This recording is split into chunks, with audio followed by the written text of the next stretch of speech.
ओम शांति।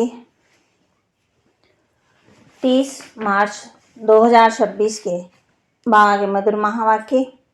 बाबा कहते, मीठे बच्चे, शिव बाबा के इस रचे हुए रुद्र यज्ञ की तुम्हें बहुत बहुत संभाल करनी है।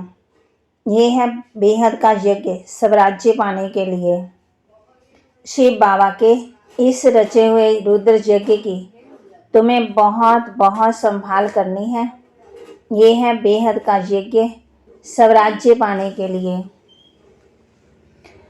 प्रश्न, इस रुद्र यज्ञ की रिस्पेक्ट किन बच्चों को रहता है?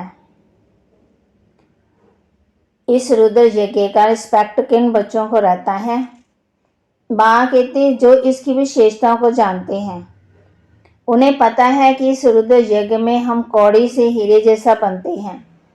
इसमें सारी पुरानी दुनिया स्वाहा होती है। इस पुराने शरीर को भी स्वाहा करना है। कोई भी ऐसा बेकायदे कर्म ना हो जिससे यज्ञ में विघ्न पड़े। जब ऐसा ध्यान रहे तभी रिस्पेक्ट रख सकते हैं। गीत, माता ओ माता तू सबकी भाग्य विदाता। ओम शांति। बच्चों ने गीत सुना। जिन्होंने बनाया है वह तो बेचारे माता को जानते ही नहीं है।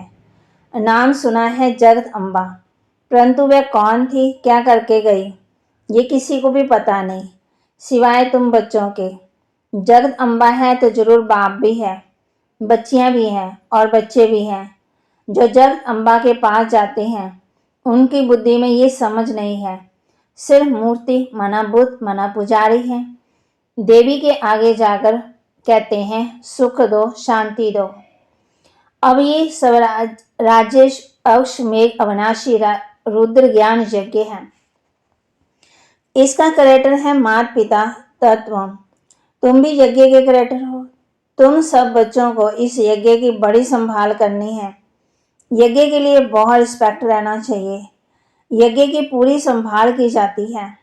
यह है हेड ऑफिस, और भी ब्रांचेस हैं।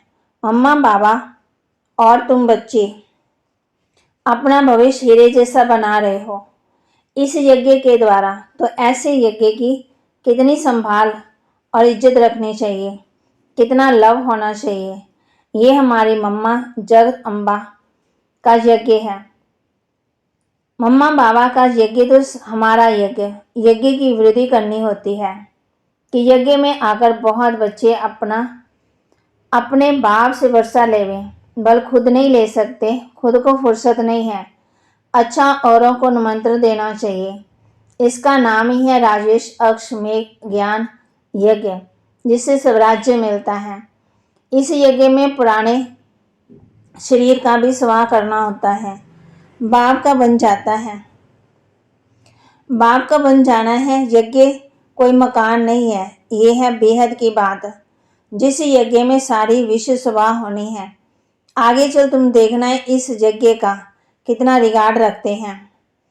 यहाँ बहुतों को रिगार्ड नहीं है। इतने सब यज्ञ के बच्चे हैं, बच्चे पैदा होते रहते, तो इस यज्ञ की कितनी इज्जत रखनी चाहिए। परंतु बहुत है जिनको कदर ही नहीं है। ये इतना बड़ा यज्ञ जिससे मनुष्य कौड़ी से हीरे जैसा, भ्रष्टाचारी से श्रेष्ठाचारी बनते हैं। इसलिए बाबा कहते हैं बल यज्ञ रचते रहो। एक भी श्रेष्ठाचारी बना तो ओहो सौभाग्य। इतने लाखों मंदिर आदि हैं, वहाँ कोई श्रेष्ठाचारी नहीं बनते। यहाँ तो सिर्फ 3 पैर पृथ्वी की चाहिए। कोई आए तो एकदम जीवन सुधर जाए। कितनी इज्जत होनी चाहिए यज्ञ की। बाबा को बहुत लिखते हैं, बाबा हम अपने घर में खोलें। अच्छा बच्चे बोले यज्ञ भूमि बनाओ, कोई ना कोई का कल्याण होगा। इस यज्ञ की बहुत भारी महिमा है। यज्ञ की भूमि है जहाँ बच्चियाँ औरों का कल्याण करती रहती है। ऐसे यज्ञ का बहुत मान चाहिए, परंतु ज्ञान पूरा ना होने के कारण इतना रिगार्ड नहीं है। यज्ञ में विघ्न डालने वाले बहुत हैं। ये शिव बाबा का यज्ञ है तो माता पिता इकट्ठे हैं। इन मम्मा बाबा से कुछ भी नहीं मिलता, बेहद के बाप से सब कुछ मिलता है। वह एक है। मम्मा बाबा कहा जाता है शरीरधारी को, निराकार को तो शरीर ही नहीं है। बाबा बच्चों को कहते हैं कि साकार का भी मुरीद मत बनो, मामेकम याद करो। ये बाबा भी मुझे याद करते हैं, चित्रों में दिखाते हैं ना। रामकृष्ण ब्रह्मा आदि सब उनको याद करते हैं। ऐसे ही नहीं कि वहाँ कोई याद करते नहीं हैं।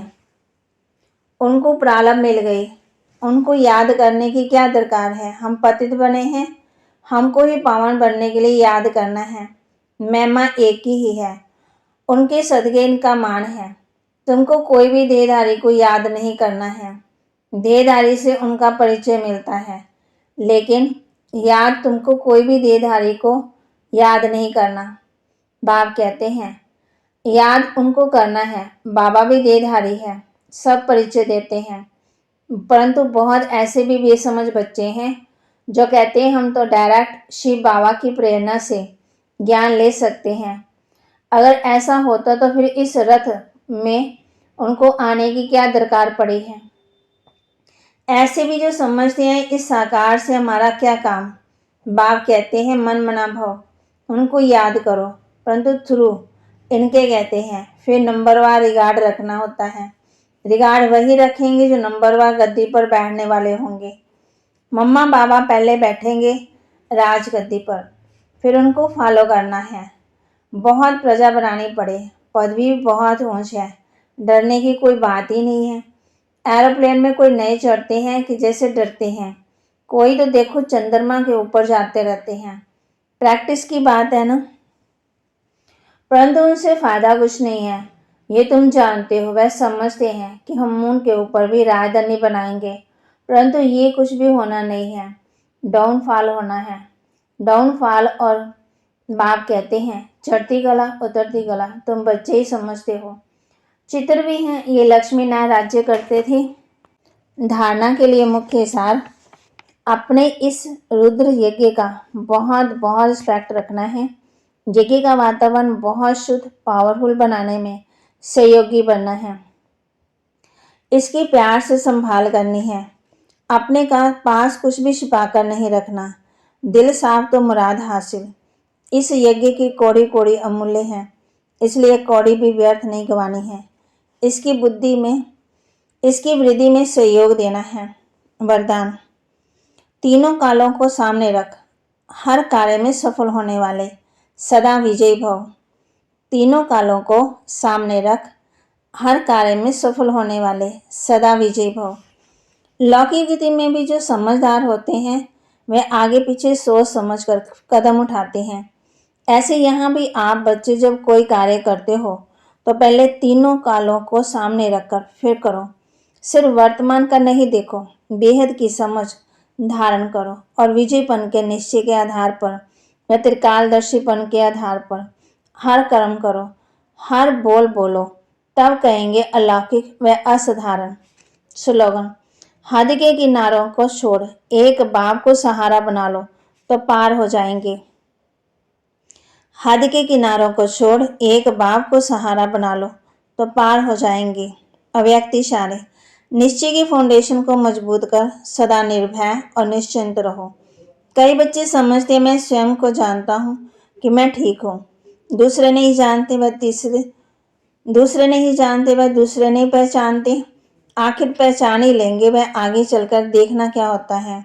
ये भी ज्ञान स्वरूप या स्वरूप आत्मा के लिए स्वयं को धोखा देने वाली अलबेलेपन की मीठी निंद्रा है।